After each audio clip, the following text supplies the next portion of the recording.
आपकी बहू।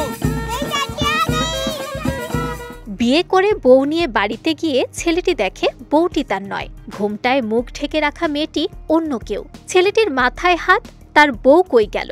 তার সঙ্গে আসা একই রঙের বিয়ের শাড়ি পরা এই মেয়েটি বা কে? গল্পটি বলিউডের লাপাতা লেডিস সিনেমার। विदा करा के वापस लौट रहा था तो रास्ता में इसकी बीवी खो गई सर। সম্প্রতি নেটফ্লিক্সে মুক্তি পেয়েছে লাপাতা লেডিস। ভারতের বাঙালি পরিচালক ও গল্পকার বিপ্লব গোস্বামীর গল্পে কিরণ রাও তৈরি করেছেন এটি। প্রযোজনা করেছেন আমির খান।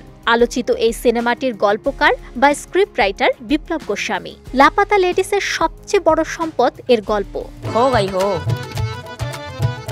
ऐसा दुर्घटना तो पहली बार सुने हैं। কিরণ রাও নির্মিত ছবির গল্পটা আবর্তিত হয়েছে নারীকে ঘিরে।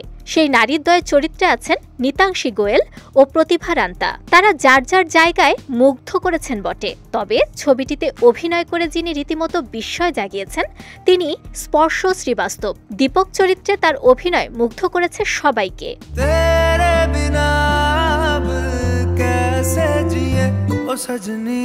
বলিউডে যিনি মিস্টার পারফেকশনিস্ট হিসেবে পরিচিত সেই আমির খানই বিস্মিত হয়েছেন স্পর্শের অভিনয় দেখে। এক সাক্ষাৎকারে তিনি বলেন, আমি যখন ছবিটা প্রথমবার দেখেছিলাম প্রত্যেকের অভিনয় দারুণ লেগেছে।